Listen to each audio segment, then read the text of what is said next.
This is part 2, where I'm sharing more of the biggest mistakes most pastel beginners make and how to avoid them. You don't need to have watched part 1 before this, but it's worth taking a look after this video if you haven't seen it yet.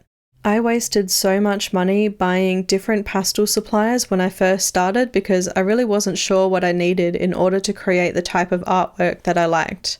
I always suggest looking at the artists that you admire and then seeing what suppliers they're actually using and then starting there. Most artists are pretty helpful if you just reach out and ask them what suppliers that they recommend you start with. When I first started, I actually bought a really large set of expensive pastel sticks because I thought that that's what I needed, but I rarely even use the sticks anymore, and if you're trying to create the type of realism that I like to create, I use pan pastels and pastel pencils. So depending on your budget, you can start with a set of 5 pan pastels, which include the primary colours, which are red, blue, yellow, black and white. And you can mix your colours a lot like paint so that you can create nearly every colour with those 5 colours. It does take a lot longer to do it this way rather than having hundreds of different colours, but it's a really budget-friendly way to get started with pastels, and you can add in more single colours over time as you need them. If you have a bit more money to spend, there are larger sets of 10 or 20 colours that you can invest in. And as a side note, I actually worked with Golden, who make pan pastels, and I've created my own set of 20 colours called Kirsty Rebecca Complete Realism.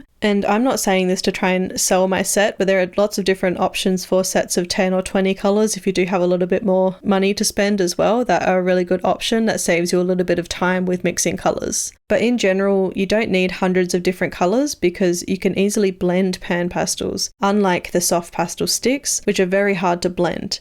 And most pastel artists who use pastel sticks will have hundreds of different colours for this very reason, which can get really expensive. When it comes to pastel pencils, I usually recommend starting with the Faber-Castell Pitt pastels or the Stabilo Carbothello. I use them both equally because they feel very similar to work with, but they have slightly different colours in each set. I just recommend buying the largest set that you can afford in either one of those, and then you can add in single colours over time to build up your sets. So sharpening your pastel pencils seems to be a bit of a controversial topic in the pastel community, and I've been using pastels for over 10 years now, and after a lot of trial and error, the only thing that I recommend to use is a blade or a craft knife or a scalpel or something like that to sharpen your pastel pencils, and I'll explain why. I wrote to Caran d'Ache, Stabilo and Faber-Castell, who are all major brands creating pastel pencils, and they all said the same thing, which is what I just said, to use a knife or a blade or a scalpel and not a sharpener.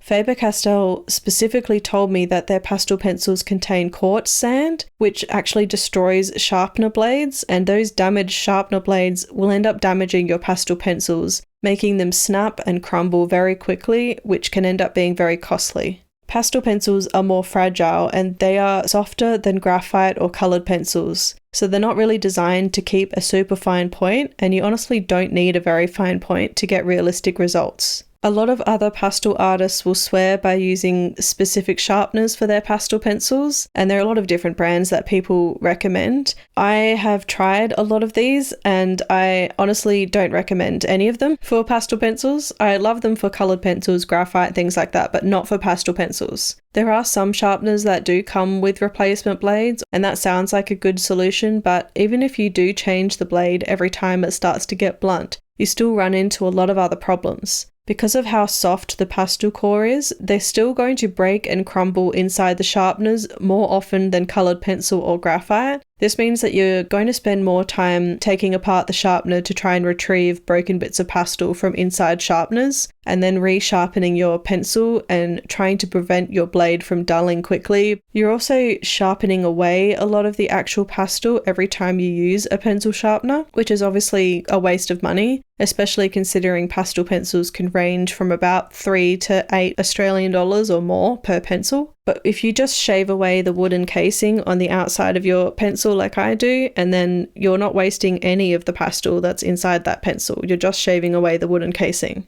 People also tell me that using a blade takes too long, but if you just use a craft knife like I'm using, you can sharpen your pencil in a few seconds. I literally just shave away the wooden casing around the outside of the pastel core without wasting any of the actual pastel. It takes a little bit of practice, but once you get used to it, it's very quick. So this is usually sharp enough for 99% of my pastel pieces. And if I do need a really super fine point for things like whiskers or like a signature, and then I can quickly refine the tip using a little bit of sandpaper, but I honestly rarely need to do that to achieve the level of realism that I'm aiming for. If you truly want really small details in your pastel artwork, instead of trying to sharpen pastel pencils that aren't really designed to keep that fine point, you could try working larger, because that will make your details look smaller in comparison and you won't need to sharpen your pencil that fine.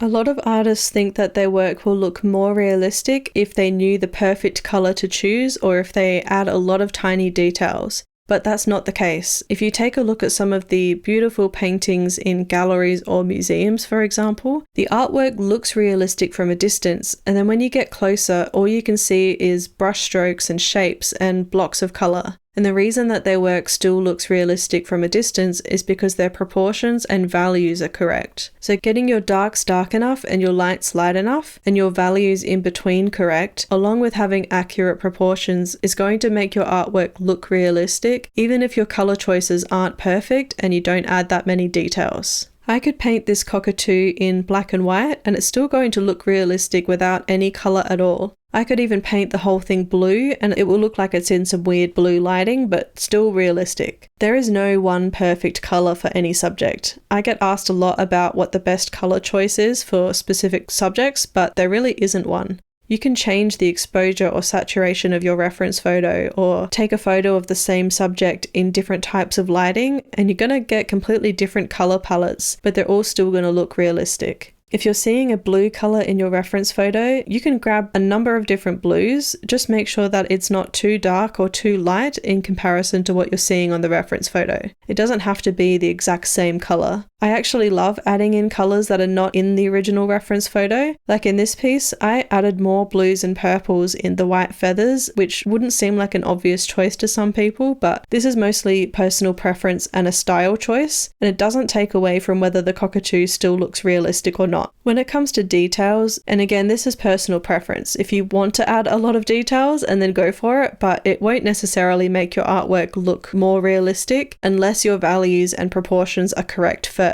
For me personally, I don't want to spend a lot of time adding tiny details, and I also like that you can see brush strokes and pencil details and it looks a little bit more like artwork rather than a photo. I like to step back and look at my artwork from a normal viewing distance, and if I can't see the detail that I'm adding, then it doesn't really need to be there. If you want to check whether your values and proportions are correct in your artwork, an easy trick that I like to do about halfway through my drawing, or when I get close to the end, is to actually take a photo of my artwork, turn it into black and white, and then compare it with a black and white version of my reference photo. And by taking away that color, it's going to allow me to see whether my shadows are dark enough and my highlights are bright enough. You can also check your proportions in the same way by cropping smaller sections of the reference photo, like the eyes for example, and then comparing them side by side to the same area in the photo of your artwork, almost like a spot the difference. Then you can make adjustments to your artwork from there.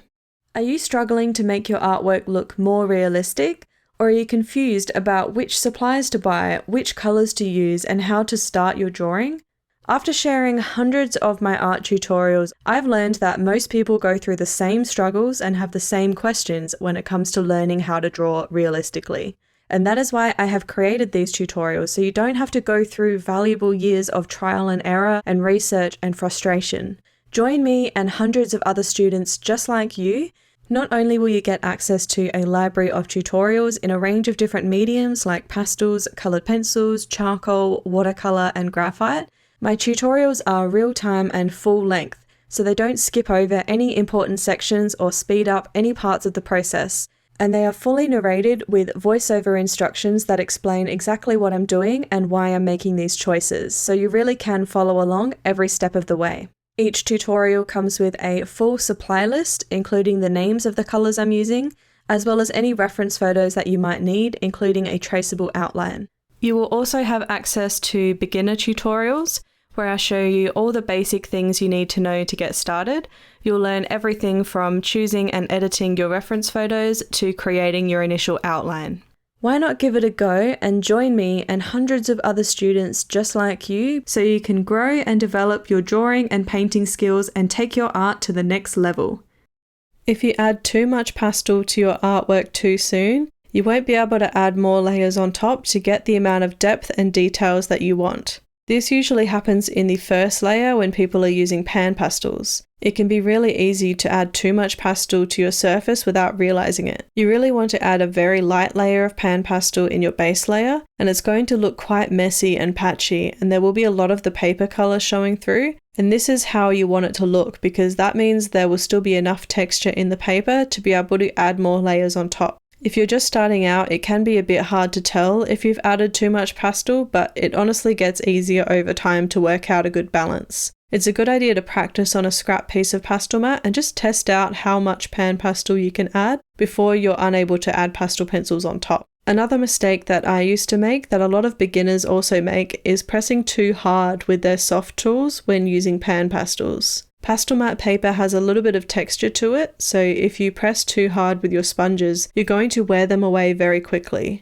When you first pick up some of your pastel and lay it down to your paper, you'll notice that a lot comes off of your sponge to start with, and then it gets less with every stroke. When it starts running out, don't push harder to get more to come off of the tool. Go back into your pan to pick up more pastel instead, and this will save your sponges from getting damaged too quickly.